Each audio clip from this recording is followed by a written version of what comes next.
I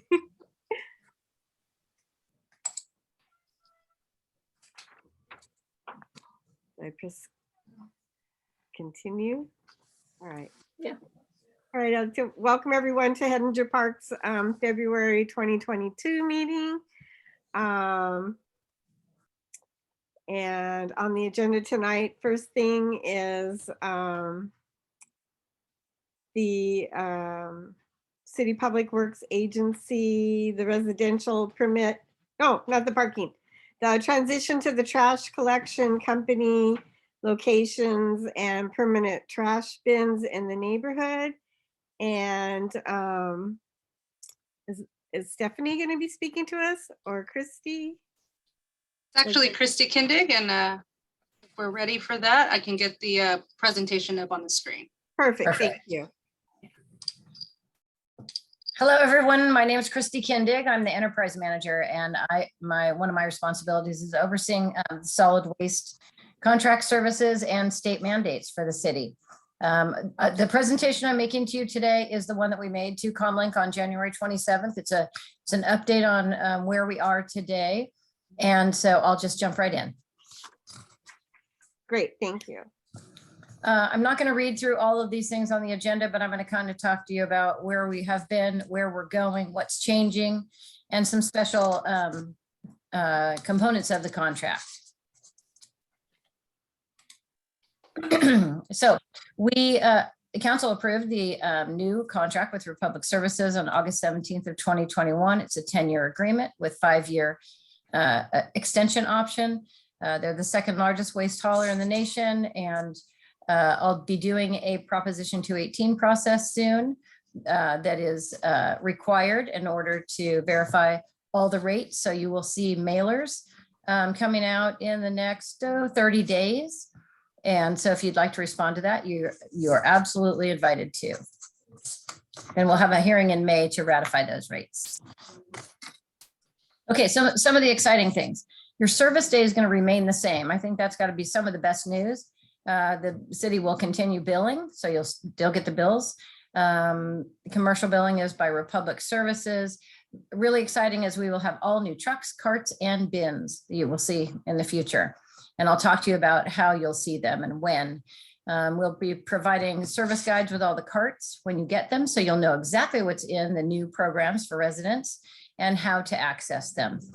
We also have Republic Services. They're going to establish an office on Main Street in the Wells Fargo building. One of the great things I want to point out to you is that Republic Services is hiring. If you know people that might be drivers, mechanics, admin, anything like that, please check this website. And then the last thing that we're going to talk about is, or one of the big things, is the organics recycling changes. You can change that, Stephanie. Okay, so the organics changes. This is a brand new bill effective January 1 of this year. It significantly changes the responsibilities and the rules in recycling organics. It's called the short-lived climate pollutant reduction strategy, but really what it does is it applies to all residents, multifamily, businesses, everyone is who it applies to. And I said the law is effective January 1, and it will begin, the new program will begin July 1, along with all of the other services that Republic Services will be rolling out. Go ahead. I want to say, sorry, what I didn't say, go back there. What is organics? Organics was your yard waste cart. Now it's an organics cart, and the things that you're going to put into it are food waste and food soiled paper. So when you see food soiled paper, it's like food soiled napkins, you know, coffee filters, tea bags, things like that. Now you can change it. And we're moving on to the residential program. So the new carts, this is what the new carts are going to look like. The green lid is organics, which is just what I explained to you. The recycle is just the same as the recycling items that you throw in currently. And then your trash, they're all just a different charcoal body color with different color lids.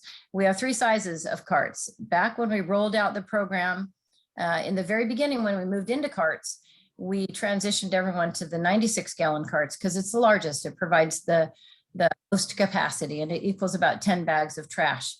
However, they are also available in a 64-gallon size or a 35-gallon size. But what's going to happen is, you can go to the next one. We are going to be sending out a mailer, and I'll go into that in more depth. But basically what we have on record for everyone is what they're going to get unless they make a change. And so we're providing you an opportunity with a cart mailer to say, this is what we have in our system for you. If that's what you want, you don't have to do anything. If you want to make a change, and they tell you how to do it. Okay. So what's going to happen though is, Santa Ana is enormous. And so there's no way we could deliver all the carts and remove all the waste management carts in the same day or even month. So that rollout will start March 1. It'll go all the way through June 30th. So a 16-week period. And we have a third party company that's coming in and picking up the empty waste management carts after they've been emptied on your service day, and putting down a Republic Services cart, brand new ones for you. So every different neighborhood will have that done at a different time. And we hope to be able to have something up on our website or on Republic Services website shortly that shows the intended schedule.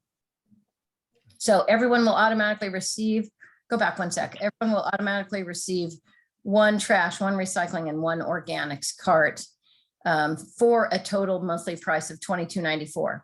It's about 37 cents more a month than it is right now, which would have probably been at least the annual CPI, Consumer Price Index rate change that we normally have July 1, which is amazing because we have packed so many new programs into this contract. So it's very reasonable. Now, each additional cart, those are more expensive now. It's $5.85 for each additional trash cart and $2 for an additional recycle or organics cart. We also still have the senior or mobile home low volume curbside service rate that you can gain through city utility billing. So go ahead. So this is the mailer that I was talking about.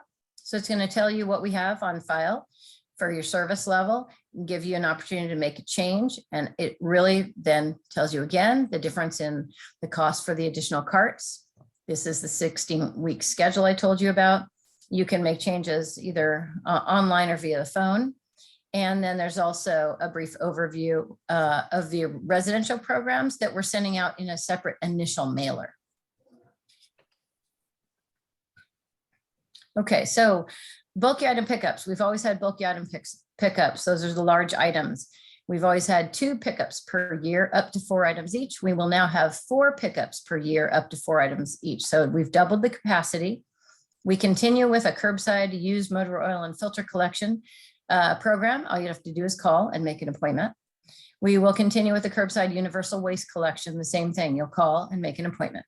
The curbside holiday tree collection will continue. This is on your regular service day for the 3 weeks after Christmas. So you can put it out in any one of those weeks. And it also includes a sharps mailback program for anyone who uses medical sharps or needles. And all of these are free services. I just wanted to say there is cart walkout service for people who are disabled. And there's even a cart walkout service if you just want it because it was convenient, but that comes at a fee. We'll also have annual compost, paper shredding, and household hazardous waste drop-off events. We've always had the drop-off events, but they've been every other year. Now we have them every year. And the compost and shredding events are both new programs. Okay, so I wanted to make everybody rest easy about the neighborhood cleanups. Those are the large bins that are scheduled through community development neighborhood initiatives, Alyssa and Margarita's organization. And so that's not a worry. Those are going to continue. But the new program is the new neighborhood association trash containers that we're really excited about this. Each neighborhood can request up to 14 free automated containers per association. We just emailed out the letter last night and mailed it today to all of the contacts for the neighborhood association. So they should be getting that in a day or so, but they should have already gotten the email. This will include steam cleaning inside and out once per week. And so, you know, when whoever your board person gets it, work together to find some locations. We have identified requirements for locations, and it all has to be within your neighborhood. It cannot be on the outside of your neighborhood, but there's a lot of information there, and my phone number is on there as well if you need to contact me. So we just want to make sure that we get a response by the due date, because we want to make sure that we have those containers. We can put them on the street starting July 1. Okay, this is a great page. I really want people to see this. These are programs that are in this contract that have never been in a city contract before. And this was thanks to our director, Nabil Saba, who really wanted to do make a serious effort at helping to clean up Santa Ana and to keep it clean. And so we put abandoned item collection and litter cleanup and in the contract. So Republic Services will be doing that. They'll also have right-of-way trash containers, which are similar to the neighborhood trash containers. They are actually the same kind of container, but this is 250 of them placed in the public right-of-way in areas that need to have some collection service. We'll also have those containers steam cleaned once a week. And then we'll also have hardscape cleaning, sidewalk, curb, gutter, power washing, porter service, which is more sanitizing and cleaning and things like that. And then weekly alley cleanup. In the current contract, we have every other week alley cleanup, and now they'll be doing it every single week. So what I want to say about this equals over 55,000 man hours per year focused just on cleaning the city up and outside of our normal trash collection. So this is an incredible part of our contract, and it's really the contract that everyone else wants now that we have this. So we're real proud of this section. Multifamily, commercial, and industrial. I'm not going to go into too much here unless somebody has questions later, but this is, again, organics, recycle, and trash. You'll notice here is a food waste.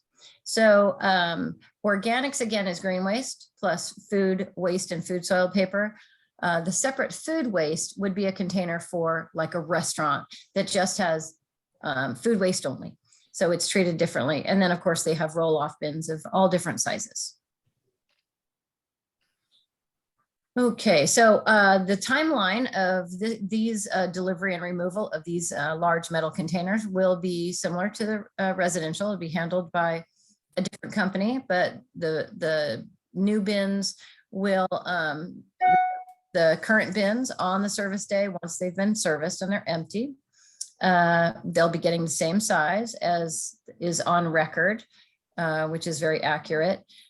We also will have recycling coordinators, 3 dedicated recycling coordinators that will work with these organizations to help them plan for compliant services because of the organics and the recycling mandates and other things. And then we'll also have commercial cart services available for businesses that have no option but cart service because of space constraints. So we will have additional services of program compliance assistance at no cost. So we will help businesses in multifamily locations analyze their waste stream and get them the most appropriate cost-effective service to keep them compliant. There's also construction demolition debris collection, temporary bin service for just a regular cleanup that's not construction related. We will finally have bulky item pickups that for multifamily, which we've never had included in the service, up to 10 items per unit per quarter, which is very, very generous.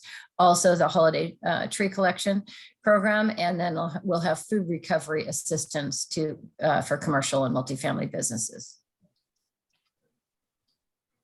So we're partnering with Republic Services, and one of the wonderful things is they do have a local hiring initiative. They would really like to hire Santa Ana residents. So that's why I put this in here twice, because I really want people to spread the word on that and have people check out their website. They will they'll have a student scholarship and internship program. They will do quite a bit of charitable giving.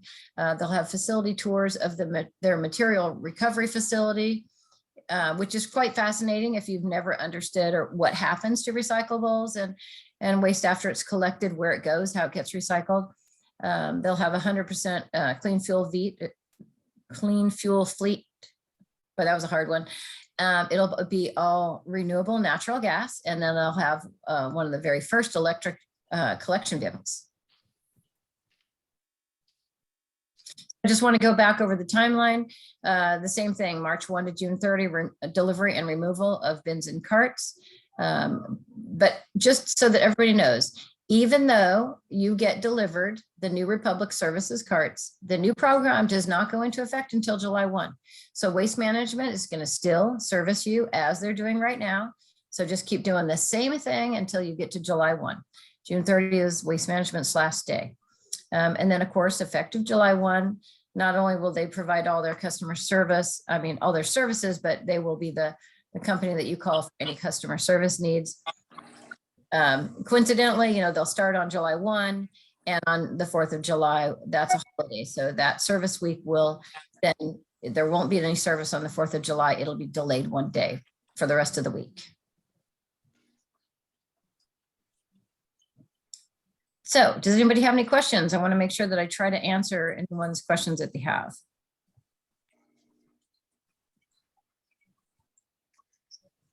I'm not seeing any questions. Okay. So, all right. Thank you so much, Christy, for that wonderful presentation.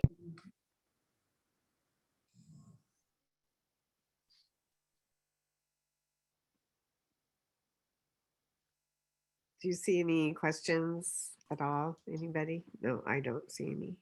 No. I think that's me by accident opening the chat box. I'm so sorry. Okay. Not touching it anymore.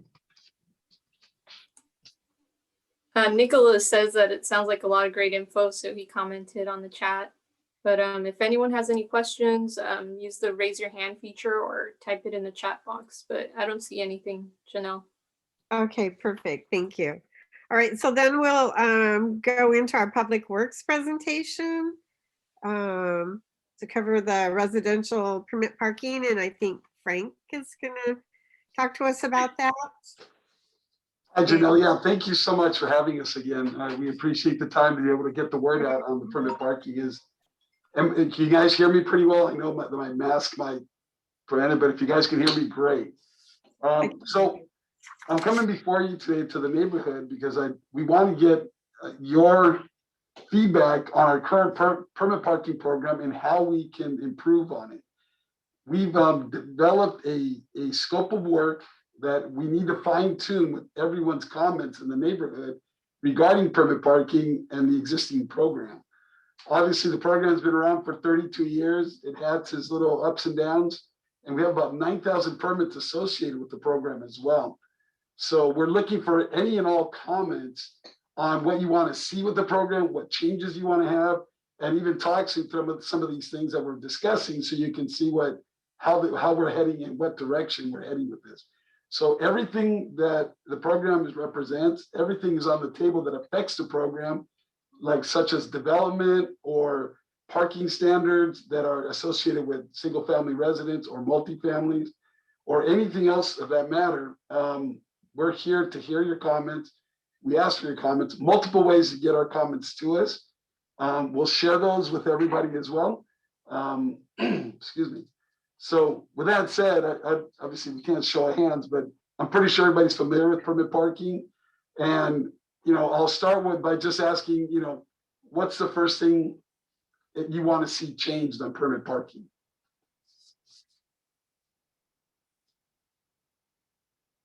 Anybody has a question on it? Even the current system as it stands.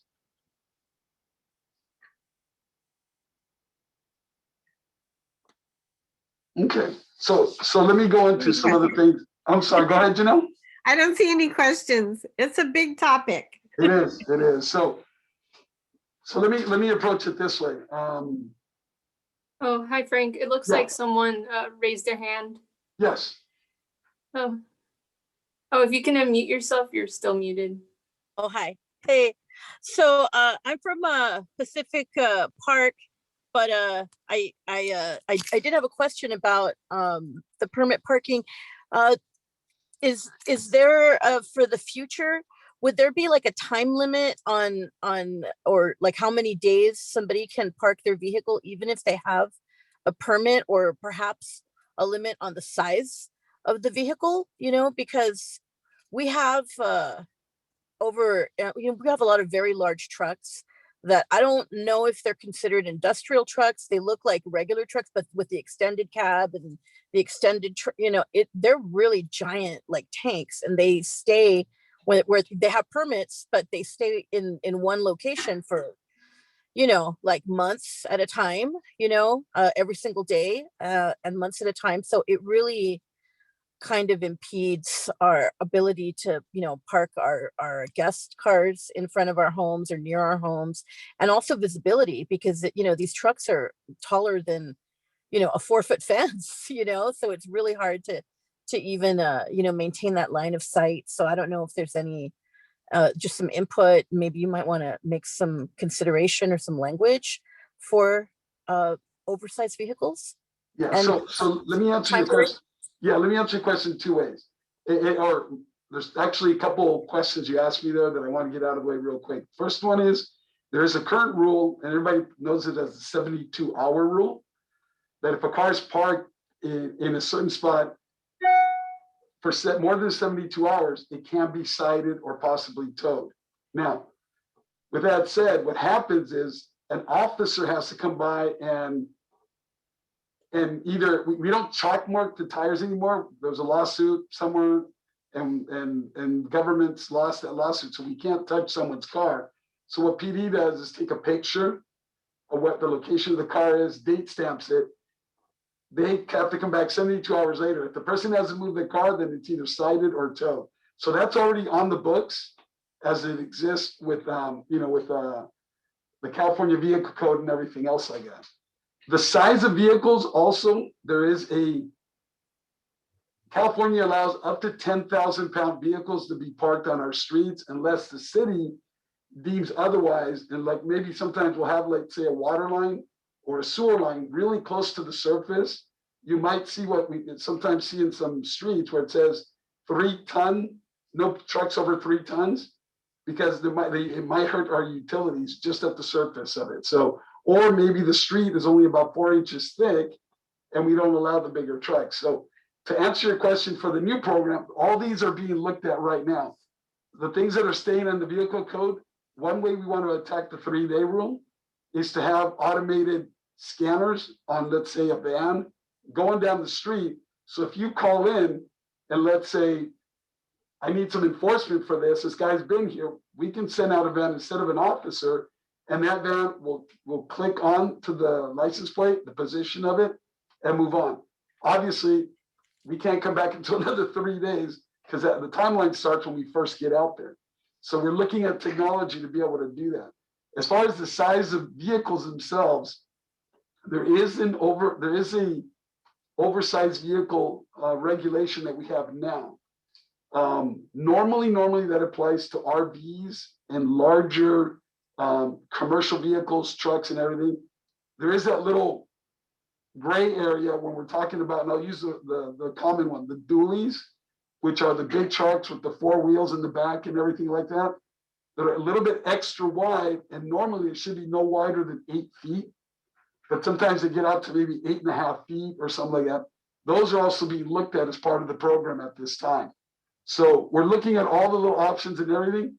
There are some restrictions. We can't limit who can park out there if they meet certain sizes and shapes. Even tall vehicles, let's say like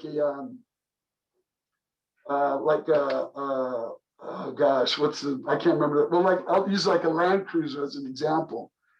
That car, even though it's just above, some of them are just above the 8-foot mark, don't fall into the large vehicle because of the rest of their sizes, and don't necessarily obstruct the view of people going in and out of their driveways. So there is some balancing that we'll do on the size of vehicles and everything. We don't want to prohibit somebody that has all pickup trucks not being able to park, in or around their home. So we're looking at all that. Those options are being explored, and they're part of the current permit parking scope of work right now. So, and all the laws that fit to that, we're also looking at them at the same time. Okay. Hopefully that answers your question. Okay. Hey, so who would we call to enforce these guidelines? Okay, so the current guidelines, you can call the police right now, and they'll send either an officer or a PCO to go out there and basically start the time running. So if you send them out today and they go out there and they click on it, what I mean by click, taking the picture, then they'll come back 3 days later to see if the car's been moved at all. If it hasn't, then they do whatever they need to do, either tow it or just cite it. It just depends on PD and what they need to do at that point. So it starts with PD. I would definitely call, let's see, police department traffic division. If you call the general number, it goes into just a priority listing, and it could get lost because of that priority. But the priority for traffic PD is traffic. So they'll be able to go out there, should be able to go out there at the time you call them and all that. Now, I don't know, I won't speak to if you call them around midnight or something like that. I don't know their full coverage, but you can discuss that with them when you call them.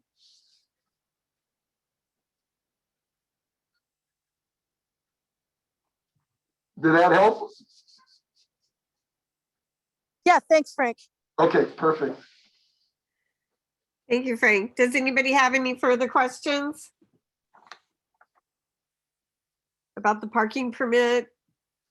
Or any suggestions you guys want to give us, like how to change it, more permits, less permits, more guest passes, or share, like, if it's not the enforcement or, the development next to your neighborhood, only park cars at like a half a car per unit. Anything like that you want to share with us, we're here for that. If there's, if you don't want to at this time, you can always get a hold of us. And that's and we're sharing all that information with everybody. Let's see. I don't know if we can do we have it up? No. Alyssa, do you know our information that you can share with them? You mean the email? I'm trying to look for the PD traffic phone number. Okay. So I'll type it in the chat. Okay. All right. It looks like we have a couple of comments. Let me get on the chat myself here. Okay.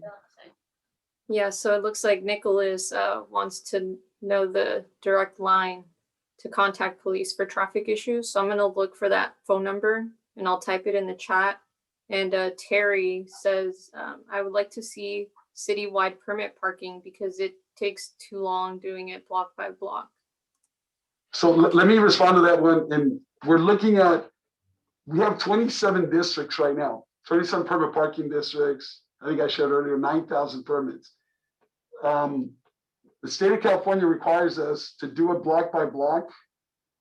That's something that is set in stone with them. What we can do is request that to be changed. Now, if that takes a little bit longer to get to our new permit parking program, it'll be something we have to take to council to say, are we willing to wait to do something that's broad-based across the city?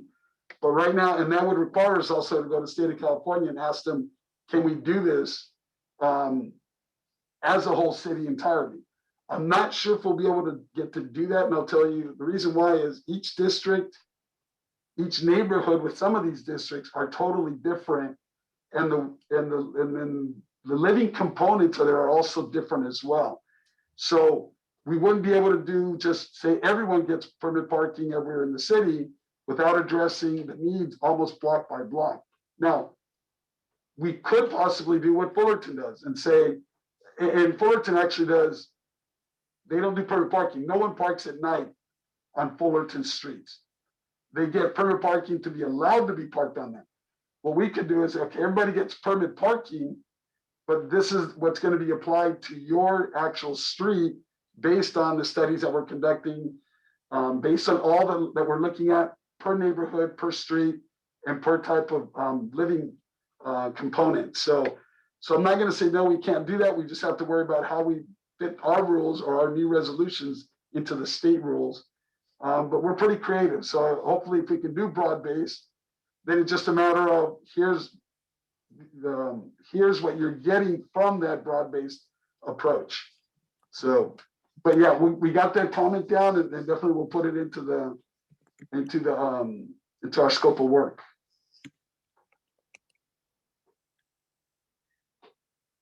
Yeah, I mean, I think, hi, everybody, Nick Montier here. Frank, when we were talking before, I mean, I've been trying to like wrap my head around what you said in the past, and I just, there's so many complicated issues with that, you know, like one of the issues we talked about is like, you know, does the tenant person living in the house or the homeowner get to choose, you vote on this, you know, if you build an ADU in your backyard, now you become a duplex, so now it's one, you know, per householder. There's just, it's so many layers to that topic. So when you say like, how do you feel about it or what you want, I think it's hard to provide anything that's concrete, you know, or like, oh my gosh, it's almost like it would need to be broken down into 5 different topics and be like, okay, here's a conversation about just the application of it, who gets to actually vote on this or choose this. And then one is, okay, another section on what the actual rules would be. And then another section, you know, it's like, it almost has to be, and then one just on zoning and what zoning looks like for how many permits per household. It's just such a big topic, I guess. So that's why I'm a little quiet, because it's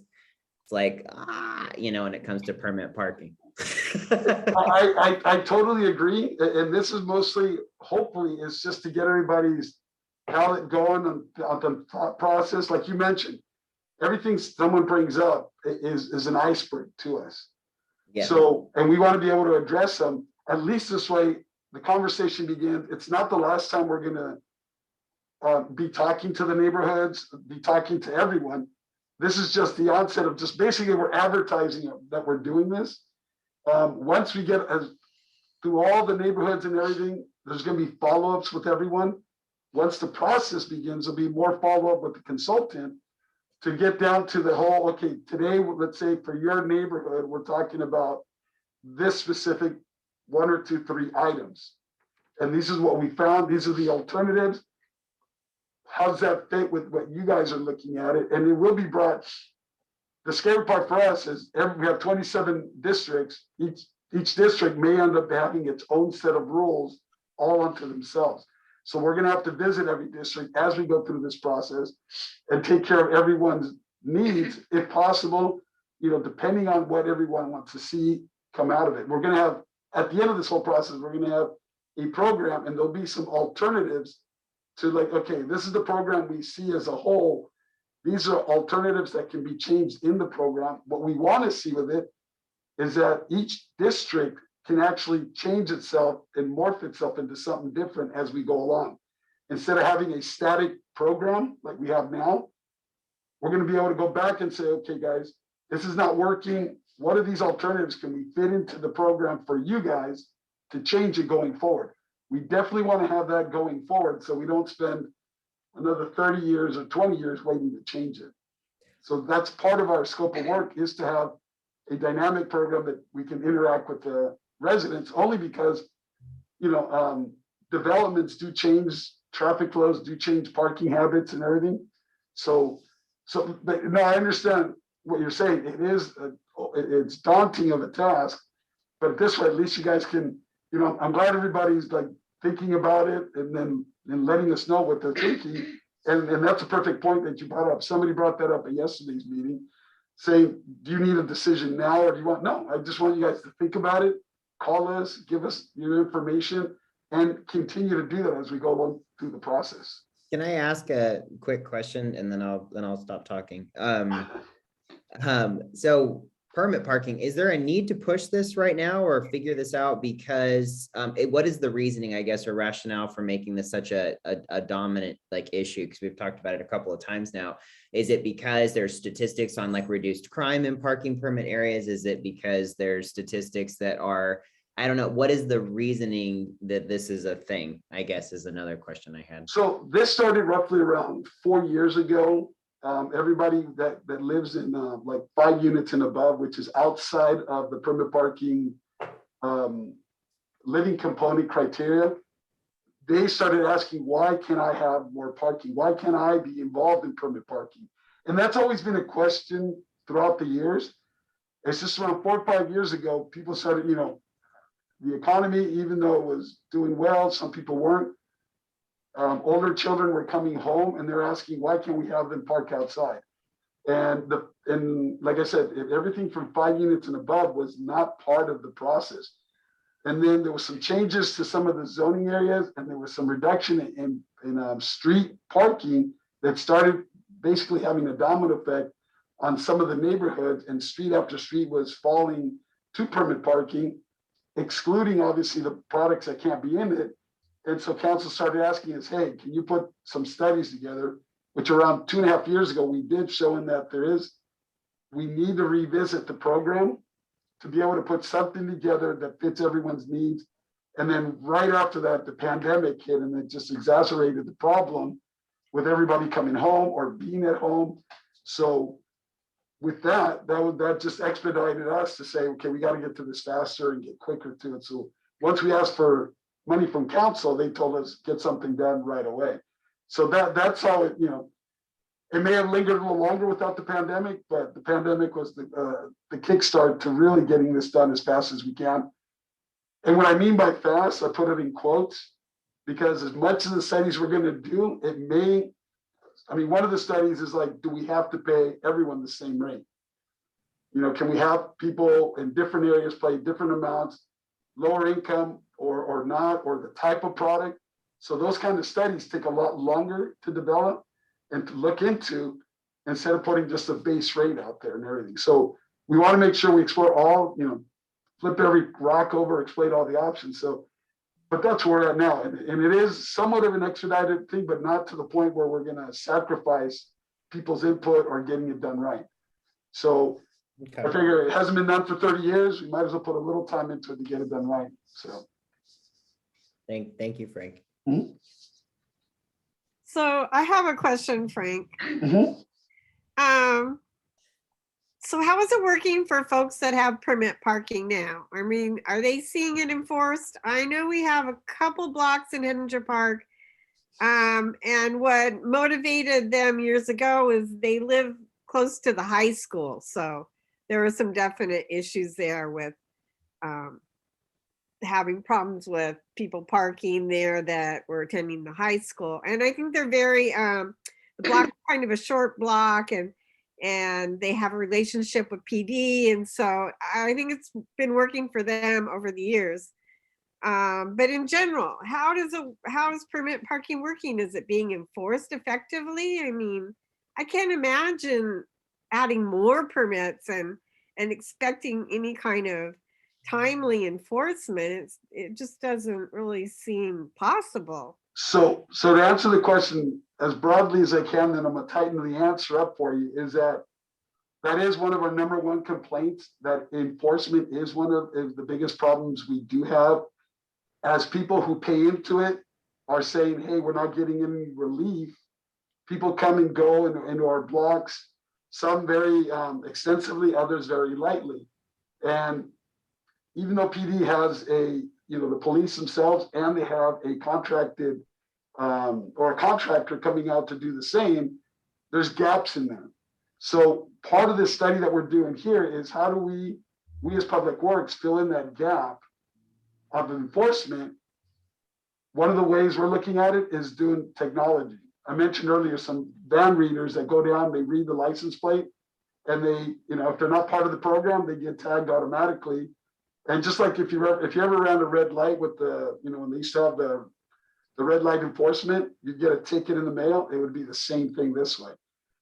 If there's other things associated with those vehicles, then they could get towed and everything like that. But that deficiency right now, we're looking to see if we can cover by technology, or having, let's say, Public Works giving us an opportunity to have some officers set aside that we deal directly with the neighbors on this, and that PD can still take to their priorities and assist as they can.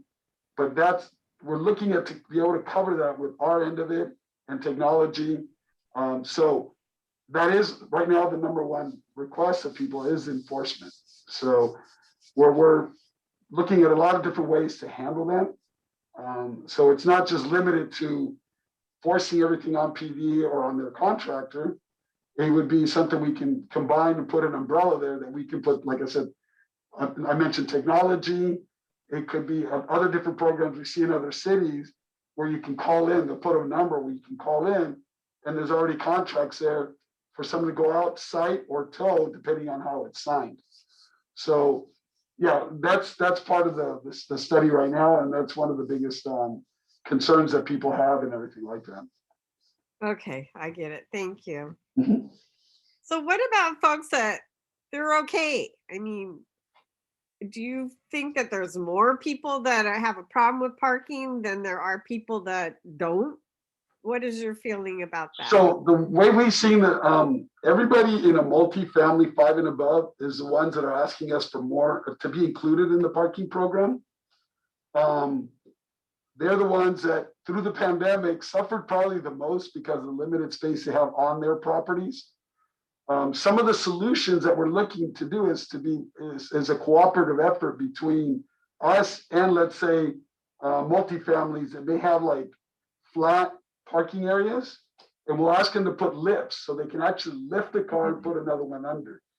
This just all this is we tell everybody, this is not all the responsibility of the city.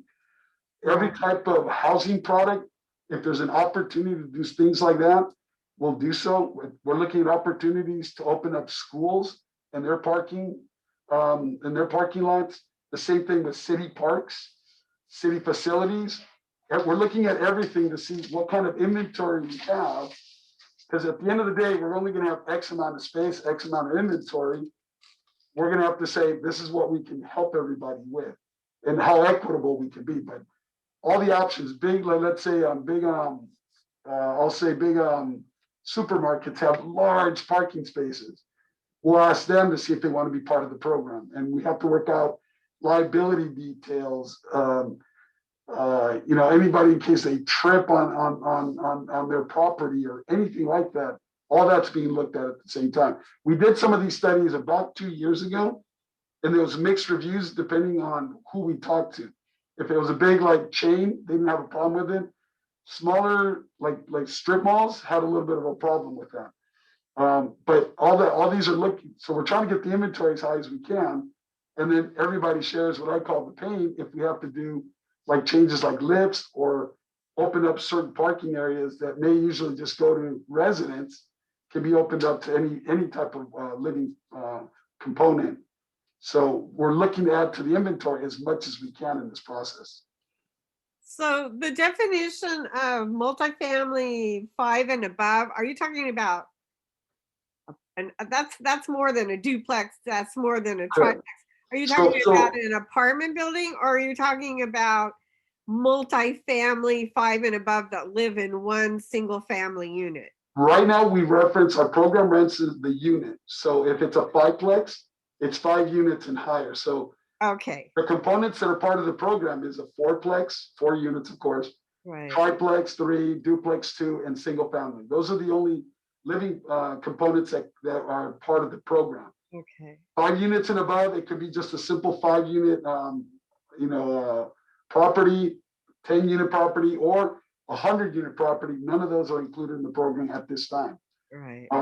Hopefully, the study will allow them to come in and be able to do that. Now, we can do something like Anaheim does. They do 1 to 2 bedrooms, you get like 1 permit. 3 to 4 bedrooms, you get 2 permits, and 5 and above bedrooms, you get 3 permits. I think that's a little restrictive for the city of Santa Ana, but all options are being looked at. We're case studying a lot of other cities to see what they've done. If we can bring it in, does it help? Does it not help? All that's being looked at as well. Okay, thank you. Are there any other questions? That about wraps it up there. Okay. All right. Guys, thank you so much for having us. And if you can spread the word, we'd appreciate it. And all input, even if it sounds crazy, works. So I do appreciate it. All right. Thank you so much. All right. So maybe we'll move on now to another topic. Maybe we'll have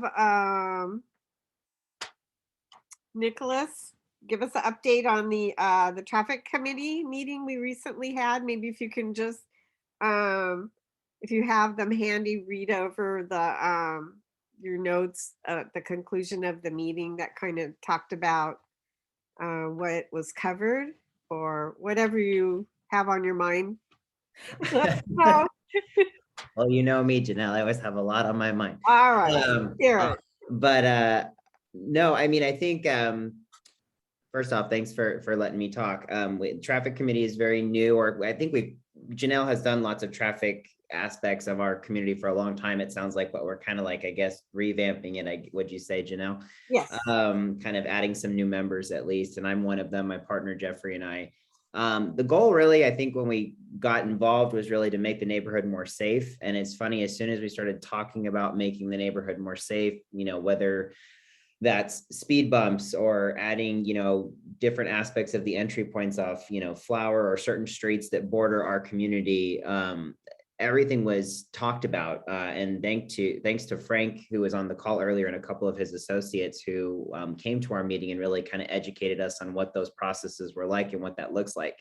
I think what we really need, from what I understand at this point, with making our neighborhood more safe, and I'd love to hear if anybody else has any ideas on what that looks like for them. I think what we really need is more members to talk about the issues at different corners of our neighborhood. I know for me, I see a very small snapshot every day of, Birch and Cubbin, and I see a lot of Broadway, and I see a lot of, McFadden. I see certain streets, but I don't see all the streets. And when we're making these decisions, Frank really kind of shed light on the fact that we need to see the whole picture of our neighborhood, not just one intersection. And I know there's a lot of intersections that need help. There's issues with people tearing out into the street, doing burnouts in donuts. We see the skid marks on a daily basis. I take pictures of all of them. And the one thing we really need from anybody who's listening on this call, who's part of our neighborhood or even part of a neighborhood of our neighborhood, is data. Are you witnessing, are you seeing issues? Are you seeing cars get into accidents at a specific location over and over again? Are you seeing those donuts in your street? Are you seeing people speeding? I think what we need to do, and I don't know if Janelle agrees with me or not, but it's really take the neighborhood as a whole instead of really trying to just focus on one intersection or one part of the neighborhood. I think that's going to be the best thing for all of us. I know any improvement that our neighborhood gets is very expensive. We went over some of the numbers on what these things cost, such as roundabouts, speed bumps, and they're more expensive than you could ever imagine. So when we're going to ask for grant money or things to get done in our neighborhood, we really have to make a good, strong case. And I know Jeffrey and I bought a camera for the corner of our house to capture data for us because we're very busy. But if you're home or you see things like this happening while you're walking your dog, whip out your phone.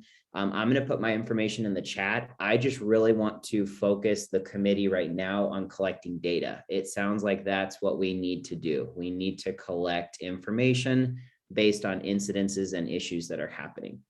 So I'm going to put my information here. I live on the corner of Cubbin and Birch. If you ever want to stop by and say hi, we're just really trying to kind of strengthen our ties with everybody here and just create a louder voice, because Frank made it very clear that the louder we are and the more evidence we have, the better more we can do, more things we can do to protect our neighborhood and whatnot. So. Great, thank you. So Nicholas will be putting up his info, and if you have any data or you want to get involved with the traffic committee, go ahead and contact him and you'll get in the loop. Janelle, I wanted to add something as well. Nicholas, the Willard neighborhood actually also is developing their traffic committee. Okay. And their meeting was last night. They were saying that they're using like this community engagement tool that could be accessed on the phone. It's called Berkeley Safe Trek with California Walks. Okay. So they're also trying to do the same thing to like get more information in regards to like the whole neighborhood, not just certain intersections. So if you want, I can connect you with Irene Cabana. She's the president at Willard. Okay. So yeah, she can give you information on that type of tool that they're using to develop a map. And all right, Nicholas, that sounds like another tool for your toolbox there. for Thank you so much. collecting data. So there That you was great. Thank you so much, Alyssa. I really appreciate that. Yeah, of course. All right, so maybe now we'll bring Sandra in. She's going to talk to us about our proposed South Main Street History Walk. Sandra, are you there? And our wayfinding stanchions. This is really exciting. So, Hello, hi. this is Sandra Pochapena reporting from the Delhi Center. No, I'm just teaching Perfect. tonight, so I'm out here.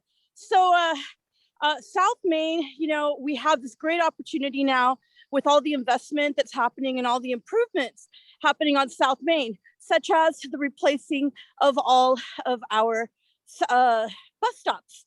So this was a great opportunity to not just, you know, renovate and update South Main physically and the built environment, but it's a great opportunity to also commemorate all of the history that has happened along South Main. So a lot of people don't know that you know, it was the site for the first drag strip in America and was featured in Life magazine. There's a place where Marlon Brando grew up. He went to Lathrop. A lot of people don't know that. The Righteous Brothers were discovered there on South Main, and they owned a nightclub. And you know, we have a lot of historic you know, buildings that are still standing on South Main, because it used to be part of historic Route 101, which was a sister route to Route 66.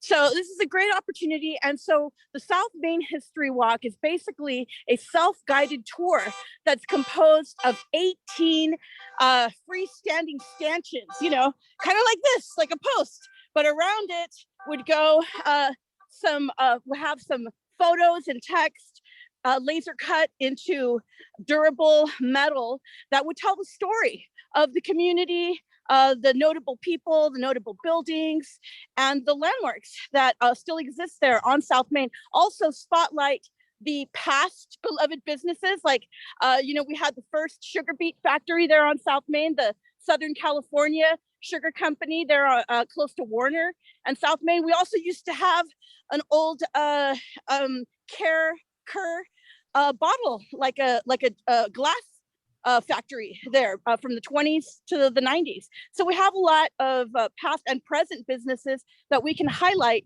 as people are, you know, waiting for the bus. Or we could also use this as an anchor, like a tourism anchor, to tie in to all that Disney tourism. So as, you know, people from all over the world visit Disneyland and a fantasy Main Street, afterwards they can come to Santa Ana to visit a real Main Street, a Main Street that is still alive, still vibrant, you know, visit our businesses on their way to the airport. As they turn in their rental car, we can squeeze every last dollar from them, right? All those tourists, but also provide a source of pride for our local residents and the 6 neighborhoods that are bordering South Main. So how can you get involved? Commissioner Hardy and myself, we're both also neighborhood leaders. We've been doing a lot of research and uncovering a lot of amazing stories, but we want to hear your stories. And we also want to know if anybody has photographs perhaps from the 20s all the way to the present of you and your family, perhaps on South Main. Perhaps your family worked at one of these, you know, at the glass works, or maybe at the sugar beet plant, or maybe your family or your parents participated in the drag races, or maybe they visited John's Black Derby, which was one of the only unsegregated establishments in the city for a great period of time. So we want to gather those stories and photographs, and you can send those to graphics@pocharte.com. So I'll type that in the comments, or perhaps Janelle can type that in the comments. And we also have a flyer. I'm not sure if that could maybe be emailed out. And we have a little draft of a presentation, which will be made at a future historic resources meeting. So just wanted to give you all an update, let you know that we have this great opportunity to really showcase our South Main Street really, you know, lay in and really build into the built environment a sense of cultural pride and history and legacy, so that you know, future generations can place themselves within that larger narrative. You know, really feel proud to be people from Santa Ana, you know, that that grew up all, you know, along an actual real American Main Street. So that's my report. I don't know if anyone has any questions about the project. Any questions? That's a great report, Sandra. Any questions? Thank you very much. Excellent. All right. All right. So Do we it have loo- later? yeah, it looks like Terry McCall raised his hand. Okay, Terry. Did you have a question?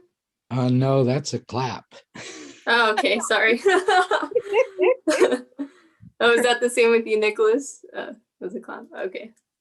My apologies.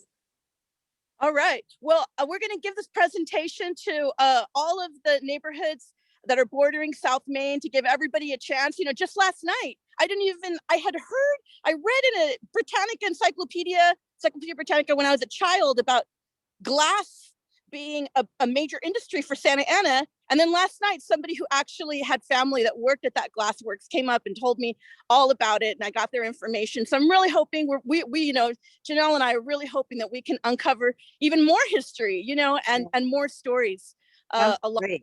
this historic route. And I guess Wilshire Square at their next meeting, they're signing up for the presentation, Sandra. So I just got a message from Margarita. She sent it to both of us. So they want to be in on it. So we'll just work on down the line or up the line, however. Yes. Yep. Awesome. Well, thanks you. so much for the time. You're welcome. Thanks for coming and joining us and giving us your talk. All My right. pleasure. So I think we've covered all the agenda items. Does anybody have any questions? I can tell you our next meeting is scheduled March 16th. So that's about it. Is there anybody else that has anything to say for this evening? Otherwise, we'll conclude the meeting. Is that it? Thank you so much, Janelle. You're welcome. Thank you. Thank you, Alyssa. Yeah. Good night, everyone. Thank you, Alyssa. Good Not night. everyone.